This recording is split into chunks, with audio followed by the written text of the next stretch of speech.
वक्रतुंड महाकाय सूर्यकोटि समप्रभ निर्विघ्नं कुरु मे देव सर्वकार्येषु सर्वदा।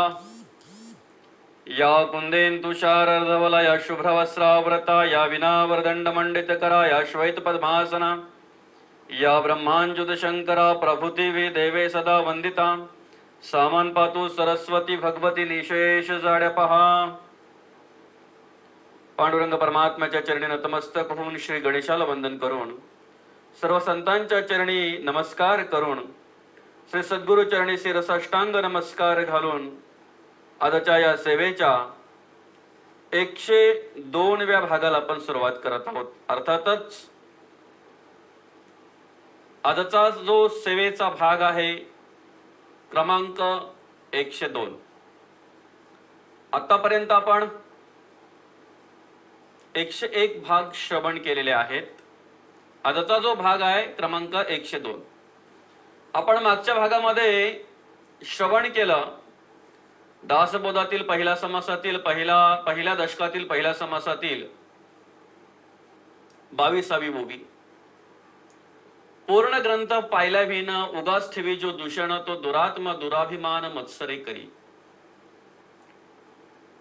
आपण बघितलं की पूर्ण ग्रंथ पाहिल्या विना या चरणावर आपण मागच्या भागामध्ये चिंतन केलं, विवरण घेतलं।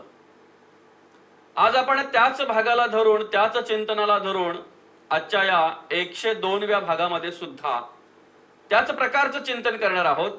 पूर्ण ग्रंथ पाहिल्या विना उगाच ठेवी जो दूषण तो दुरात्मा दुराभिमान मत्सरे करी।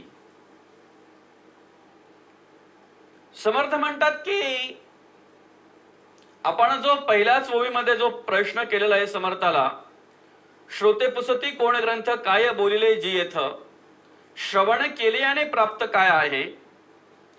आतापर्यंत समर्थाने आपल्याला दाखवून दिलं की काय बोलिले जी येथ या दासबोध या ग्रंथामध्ये समर्थाने कशा प्रकारचं ज्ञान मांडलेलं आहे, कशा प्रकारचं निरूपण मांडलेलं आहे ते आतापर्यंत आपण थोडक्यात श्रवण केलं। आणि आताच्या ह्या ओवीमध्ये समर्थ सांगतात की बाबा रे, पूर्ण ग्रंथ पाहिला पाहिजे आपण। हा जो ग्रंथ आहे तो आपण कसं काय केलं पाहिजे, पूर्ण बघितलं पाहिजे। आपण मागे चिंतन करत असताना विचार केला, चिंतन केलं की बाबा रे, कुठलीही गोष्ट जर पूर्ण बघितली नाही तर शेवटी हानी आपलीच होते।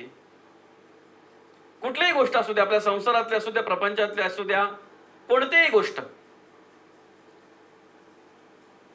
कुठलीही गोष्ट, कुठलीही जी काही भूमिका असेल ती, पण पूर्ण जर माणसाने बघितली नाही, तिचा अभ्यास जर केला नाही तर शेवटी हानी माणसाची होते। भ्रम निर्माण होतो, आशंका येते, संदेह येतो आणि मग पुढे ते सगळे येतात, तिरस्कार वगैरे सगळे येतात। ते पुढे मांडलेलं आहे, एक एक एक एक एक एक एक सगळे उभे राहतात।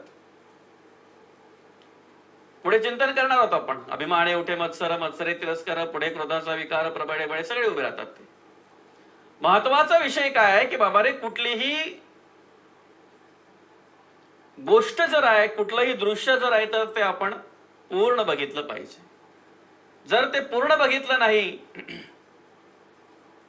तर नको ते घडतंय, पूर्ण जर बघितलं नाही तर नको ते घडण्याची वेळ निर्माण होते। म्हणून कोणत्याही गोष्टीचा अभ्यास करताना पहिल्यापासून ते शेवटपर्यंत आणि व्यवस्थितरित्या करावा। संतांच्या ग्रंथाचंही तसंच आहे, अभ्यास करताना पहिल्यापासून शेवटपर्यंत आणि व्यवस्थितरित्या करावा। अन्यथा अर्धवट जर श्रवण झालं तर मग माणसाकडे भ्रम निर्माण होतो। अर्धवट श्रवण जर झालं, चिंतन चालू असताना, निरूपण चालू असताना सहज ज्या ठिकाणी निरूपण चालू होतं, ज्या ठिकाणी चिंतन चालू होतं, त्या ठिकाणाहून एक रस्त्यामध्ये एक वाटसरू चालला होता, एक माणूस चालला होता। तो तेवढा रस्ता जाईपर्यंत त्याला एवढं श्रवण झालं की देवाची पूजा जर आपण केली देवाचं नामस्मरण जर आपण केलं तर आपल्या पदरात सुख प्राप्त होतंय, अर्थातच पुण्य प्राप्त होतंय आणि त्या पुण्याच्या गुणे आपल्याला सुख प्राप्त होतंय. एवढं त्याला श्रवण झालं आणि त्या गोष्टीवर त्याने विश्वास ठेवला आणि त्या पद्धतीने तो करायला लागला, पूजन करायला लागला, नामस्मरण करायला लागला. आणि आपल्याला माहिती आहे, माणूस स्वार्थासाठी जर करत असेल ना, त्याचा मतलब जर काहीतरी पाठीशी असेल तर ते पूजन करत असतानाही त्याला तो मतलबच दिसत असतो, तो स्वार्थच दिसत असतो. ते नामस्मरण करत असतानाही ज्याचं नामस्मरण करतोय तो देव त्याच्या समोर दिसत नाही, तर तो स्वार्थच त्याला दिसत असतो, त्याचा मतलबच त्याला दिसत असतो. मग अशा वेळेला जे काही चिंतन घडेल, जे काही नामस्मरण घडेल, ते काय देवापर्यंत पोहोचेल? त्या ठिकाणी देवाची कृपा काय होणार? आणि विशेष म्हणजे मतलबासाठी जर करत असू तर त्याच्याने काहीही प्राप्ती होणार नाही. स्वार्थासाठी जर करत असू तर त्याच्याने काहीही प्राप्ती होणार नाही. संत बहिणाबाईंनी रचना केलेली आहे, सांगितलेलं आहे.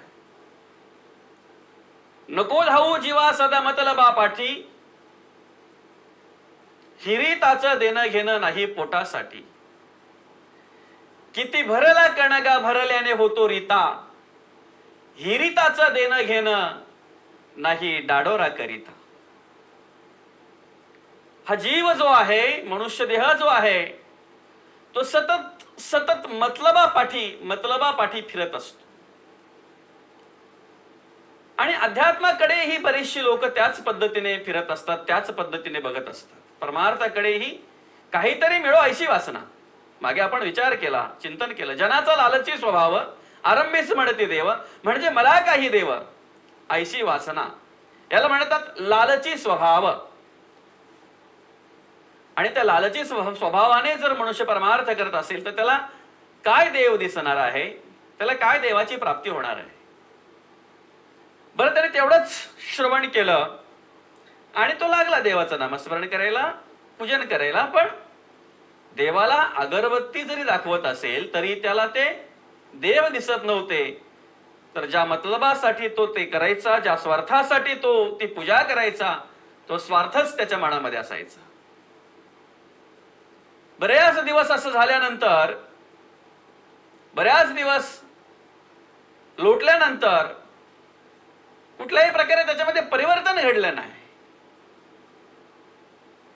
सुखही प्राप्त झालं नाही. मग तो विचार करायला लागला, मी तर असं ऐकलं होतं. मग ते ऐकलं ते खरं होतं की खोटं होतं? संदेह निर्माण झाला.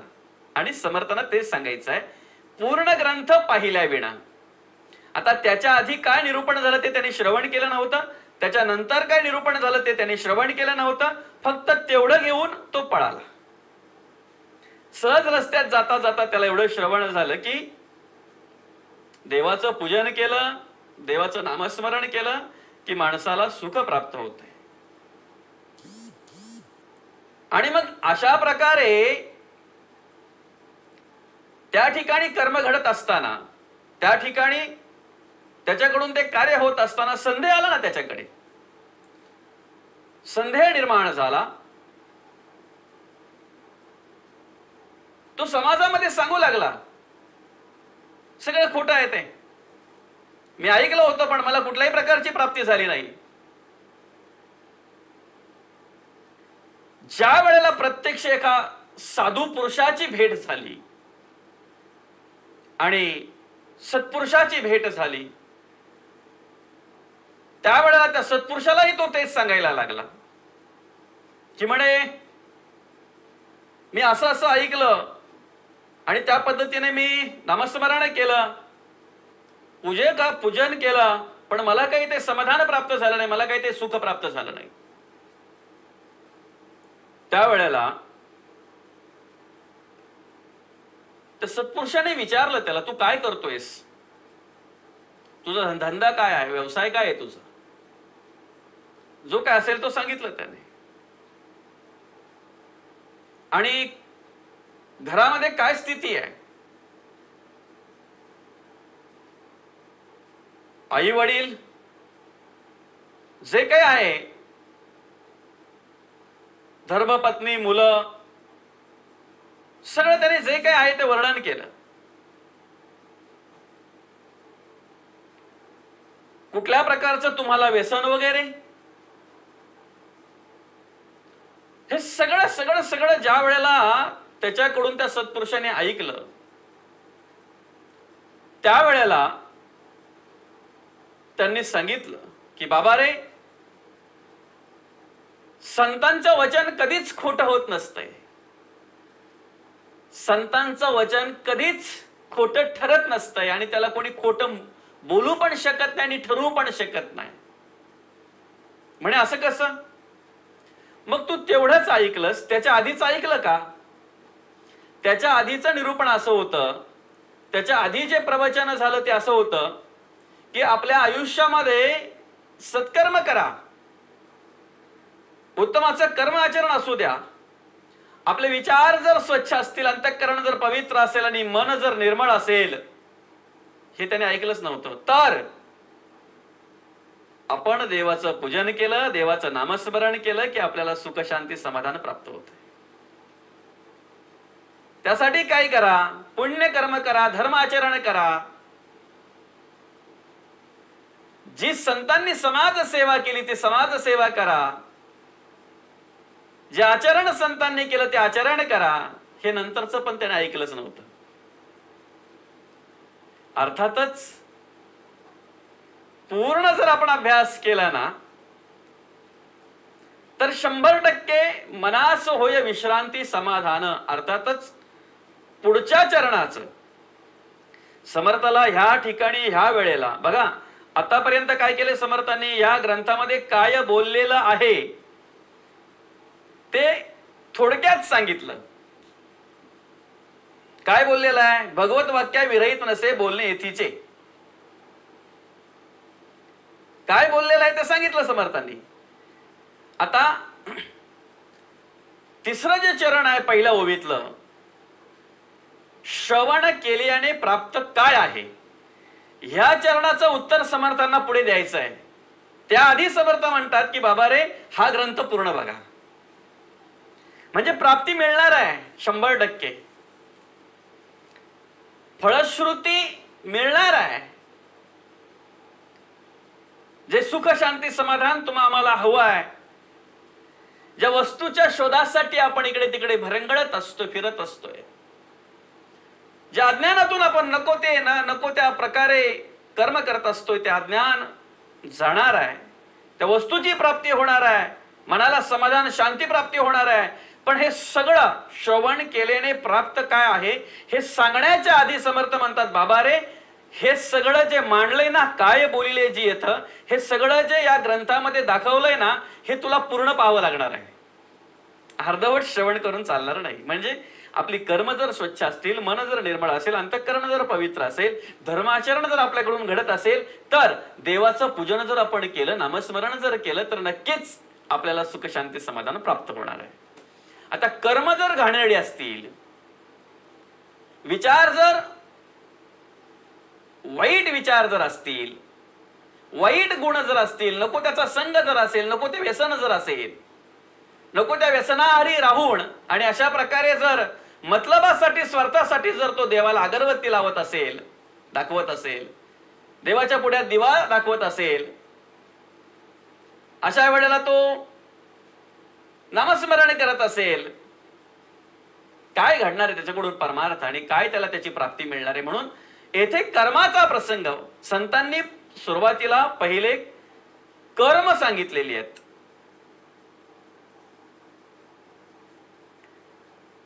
ज्ञानकांड, कर्मकांड आणि भक्तिकांड. ती कर्म घडावीत म्हणून प्रथम ज्ञानाची प्राप्ती झाली, मग कर्म घडतात. काय करावं काय नाही करावं ते कळतंय आणि मग पुढे एकदा कर्म उत्तमाची घडली ना की ती कर्म म्हणजेच भक्ती असते. हो. म्हणून समाजसेवा आपल्याकडून घडते, जे काही संत संघाचं कार्य आपल्याकडून घडतंय, समाज प्रबोधनाचं कार्य आपल्याकडून घडतंय, यालाच भक्ती म्हणतात.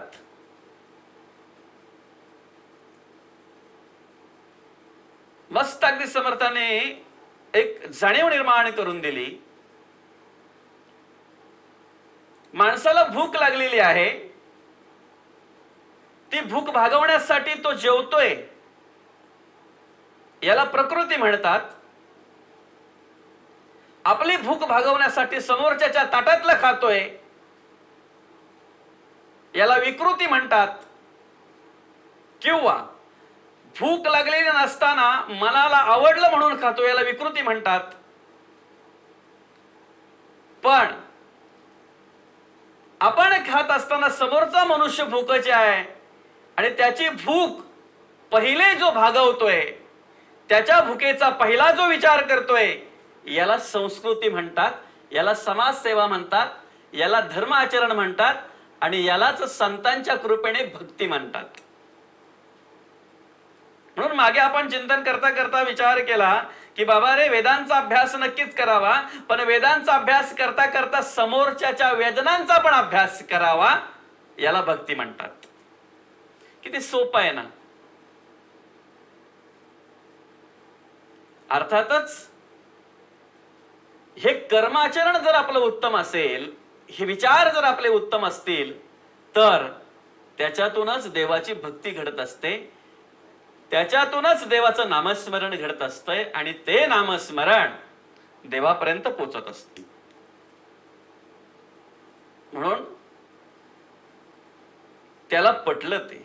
त्या सत्पुरुषाने ज्या वेळेला त्याला सगळं सांगितलं की बाबा रे, तू पूजन करायचा, तू नामस्मरण करायचा, पण तुला का सुख प्राप्त झालं नाही, तुझ्या मनाकडे का समाधान आलं नाही, ते मनच चंचल होतं ना, त्या मनाकडेच घाण होती ना, त्या मनाकडेच मतलब होता, स्वार्थ होता. ते मन स्वच्छ कर आणि मग देवाचा परमार्थ करायला लाग. परमार्थ करता करता कधी समाधान प्राप्त होईल ते आपल्यालाही कळणार नाही नक्कीच. आणि मग सांगितलं की ज्या वेळेला ज्या ठिकाणी तू श्रवण करून गेलास की नाही, त्या वेळेला देवाच्या कृपेने मीच त्या ठिकाणी प्रवचन करत होतो. बरं झालं योगायोग, देवाच्या कृपेने माझी भेट झाली, तुझी भेट झाली आणि त्याचं निवारण झालं. ते मला आठवतंय की मी अगोदर अशा प्रकारे देवाने माझ्या मुखातून वधवून घेतलेलं, उत्तम कर्म आचरण करा, मन निर्मळ ठेवा, अंतःकरण पवित्र ठेवा, धर्म आचरण करा आणि मग देवाचं पूजन करा, भजन करा, नामस्मरण करा, सुख प्राप्त होईल. तो आधीचं पण ऐकलं नाही, नंतरचं पण ऐकलं नाही, मधलंच घेऊन आणि त्या पद्धतीने करायला लागला, कशी प्राप्ती होईल. हेच संतांना सांगायचं आहे. समाजात वावरत असताना, घरामध्ये वावरत असताना आपण कुठलीही गोष्ट पूर्ण बघितली पाहिजे. अन्यथा मागे चिंतन करता करता पण विचार केला की बघा, ज्या वेळेला त्यांची अगदी टोकाची भूमिका ते घेतात, आता दोन्ही उभयता एकत्र एवढी वर्ष राहिलेली बघा ना, 20-20, 25-25 वर्ष संसार करतात. तेवढा वर्ष कमवलेला विश्वास, तेवढ्या वर्ष निर्माण केलेला विश्वास एका क्षणामध्ये नष्ट होतो. एका क्षणामध्ये तो विश्वास नाहीसा होतो. का? काहीतरी अपूर्ण, काहीतरी अगदी तुटपुंज बघितल्यानंतर, काहीतरी तोडकं मोडकं बघितल्यानंतर. आणि मग ज्या वेळेला त्यांना प्रत्यक्ष ती भूमिका कळते, ज्या वेळेला सत्य काय ते कळतंय, त्यावेळेला दोघांच्या मुखातून मात्र एकच शब्द होतो. हा म्हणतोय माझा गैरसमज झालेला आणि ती म्हणते माझा गैरसमज झालेला. गैरसमज होईल असं गैर काही करूच नका ना. संत म्हणतात समोरच्याचा गैरसमज होईल असं काही गैर करूच नका. आणि आपल्याकडे गैरसमज निर्माण होईल असे गैरविचार आपण पण आपल्या मनात ठेवू नका. म्हणजे गैरसमज होण्याचा वेळच येणार नाही ना. किती स्पष्ट संतांनी सांगितलं बघा. आणि किती सरळ, अगदीच समोरच्याच्या पिंडामध्ये आपल्याविषयी गैरसमज निर्माण होईल असं गैर करू नका, आणि समोरच्याच्या विषयी आपल्या मनामध्ये गैरसमज निर्माण होईल असे विचार असे गैरविचार आपल्या मनात ठेवूच नका. नाहीतर तेवढ्या गैरसमजामुळे काही वेळेला माणूस आपलं जीवन सुद्धा संपवतोय गैरसमजामुळे. तेच संतांना सांगायचं आहे. गैरसमजामुळे काही वेळेला माणूस आपलं जीवन सुद्धा संपवतोय, आपला देह सुद्धा संपवतोय. आणि याच देहाला आपण सुरुवातीपासून तर आतापर्यंत चिंतनामध्ये ग्रंथ म्हणून पाहतोय. कारण सुरुवातीला ग्रंथ इथे होते, नंतर ते पुढे कागदावर आले ग्रंथ. आणि तेच संतांना सांगायचं आहे, थांबा थांबा, ऐका ऐका, आधीच ग्रंथ सोडू नका. काय होतंय बघा ना, अपूर्ण माणसाने बघितलं ना का माणूस लगेच ग्रंथ सोडतो. पूर्ण जर बघितलं तर नाही सोडत, पण अपूर्ण जर बघितलं तर ग्रंथ सोडतो. आणि मग तो ग्रंथ सोडला की हा ग्रंथ सोडायची वेळ माणसावर येते. सहज ना माणसाकडे अगदी बघा ना, जरा राग आला माणसाला, जरा क्रोध आला ना की तो क्षणाचा क्रोध जीवन संपवून टाकतो. तेवढा वेळ जर मनुष्य शांत राहिला, शांत विचार केला, देवाचं नामस्मरण केलं, तेवढा वेळ एकदा निघून गेला ना की मग जगण्याचं आयुष्य, जगण्याचा आनंद त्याला कळतो. पण तेवढ्या वेळामध्ये जर त्याने लगेचच निर्णय जर काही एखादा चुकीचा घेतला तर मग जीवन संपवतोय. क्षणिक सुखासाठी आपल्या कुणी होती नीती भ्रष्ट, कुणी त्यागी जीवन आपले. बघा ना काय अवस्था आहे ती, दुःख जगी करण्या नष्ट. उलट ऍक्च्युली मनुष्य आत्महत्या करून स्वतःचं दुःख तर वाढवतो, पण आपल्या कुटुंबाचं पण दुःख वाढवतो. नक्कीच. कारण समर्थाने या दासबोधामध्ये दाखवलेलं आहे, आत्महत्येसारखं दुसरं पाप नाही. हा ग्रंथ आपल्याला वाचता यावा, हा ग्रंथ काय ते कळावं म्हणून त्या ग्रंथाचा अभ्यास केला पाहिजे, तो ग्रंथ वाचला पाहिजे. ज्ञानेश्वरी का वाचावी? ईश्वराने इथे किती ज्ञान दिलेलं आहे ते कळावं. ईश्वराने हा नरदेह किती ज्ञानी निर्माण केलेला आहे ते कळावं म्हणून माऊलींची ज्ञानेश्वरीचा अभ्यास करावा. कसं असते माहितीये का, एखादा निखारा जर असेल ना तर त्याच्यावरती राख आलेली असते, पण त्या निखाऱ्याला जर जिवंत करायचं असेल ना तर फुंकर मारावी लागते. फुंकर मारली, राख बाजूला झाली की तो निखारा जिवंत होतो. तसंच माणसाचं आहे. माणसाच्या आयुष्यामध्ये मनुष्याच्या अवतीभोवती एकदा काय मायेची, नको नको त्या विचारांची, नको नको त्या वासनेची, नको नको त्या विकारांची राख निर्माण झाली ना की तो जीतची प्रेता समान असतो. मग ती फुंकर मारायला संत येत असतात. त्यासाठी संतांचा अवतार असतो, त्यासाठी संतांना यावं लागत असतं. एकदा संतांनी फुंकर मारली ना, ते कशी संत फुंकर मारत असतात, तुमच्या आमच्याद्वारे संतांच्या वाङ्मयाचा अभ्यास करून ते फुंकर मारण्याचं काम करत असतात. एकदा ती फुंकर मारली की जीतची प्रेता समान असणारा मनुष्य परमार्थासाठी जगण्यास तयार होतो.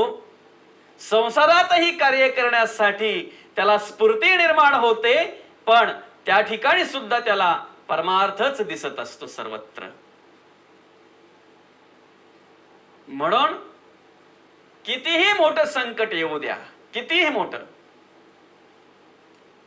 संतांवर सुद्धा संकट आली ना, संतांना सुद्धा त्रास झाला ना, जनाबाईला किती त्रास झाला, मुक्ताबाईला किती त्रास झाला, ही सगळी उदाहरणं आपल्या डोळ्यासमोर आहेत ना. त्यांचं चरित्र आपण वाचतोय की नाही. जगद्गुरु तुकाराम महाराजांना किती त्रास दिला लोकांनी, माऊली ज्ञानोबांना किती त्रास दिला लोकांनी. द्वैतार्थाने जर पाहायला गेला, सरळ ज्या दृष्टीने जर पाहायला गेला, चर्मचक्षुने तर त्रास दिला. ज्ञानचक्षुने जर पाहायला गेलं तर त्यांना त्रास नाही दिला. लोकांनी उलट धर्म स्थापनेचं कार्य त्यांनी केलं. संतांनी त्या ठिकाणी परिवर्तन घडवण्याचं कार्य संतांनी केलं. एक आपल्याला बोध व्हावा, एक आपल्या पिंडामध्ये ती जाणीव निर्माण व्हावी म्हणून ते सगळं चरित्र मांडलेलं आहे.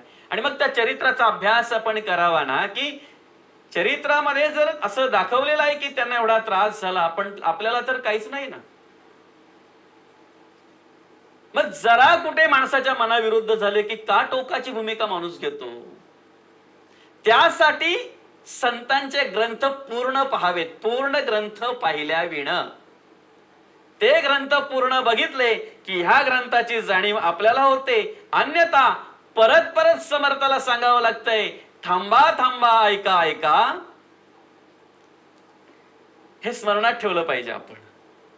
ज्या वेळेला आपल्याला राग येतो की नाही, नको तो निर्णय आपल्या मनामध्ये, नको तो निर्णय घेण्याचा विचार ज्या वेळेला येतो की नाही, त्यावेळेला आपण एवढं फक्त स्मरणात ठेवा, थांबा थांबा, ऐका ऐका, संतांचे विचार ऐका, संतांचं चरित्र ऐका, संतांचं वाङ्मय ऐका. आणि ते जर ऐकलं ना तर जगण्याला नवीन दिशा निर्माण होते, जगण्यासाठी मार्ग मिळतो. मग ऐका ऐका, आधीच ग्रंथ सोडू नका, सांगितले ते ऐका सावधपणे. कसं समर्थांनी मांडले बघा. म्हणून पूर्ण बघा. का पूर्ण बघा?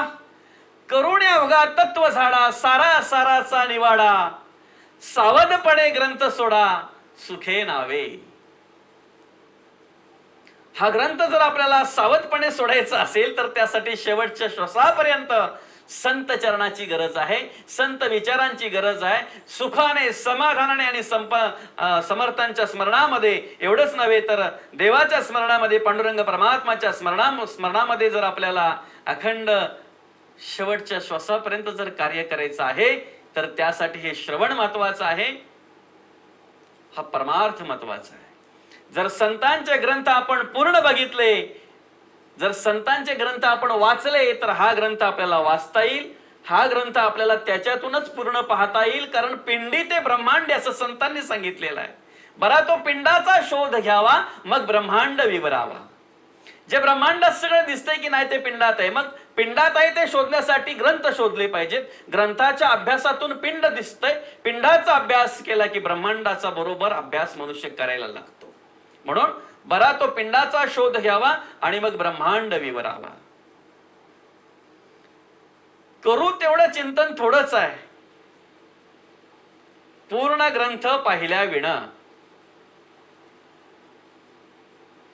समर्थांनी सांगितलेले जर पूर्ण बघितलं तर पुढची प्राप्ती सगळी दिसणार आहे. मग पुढच्या ओळीपासून आहे ते सगळं मांडलेलं आहे समर्थांनी.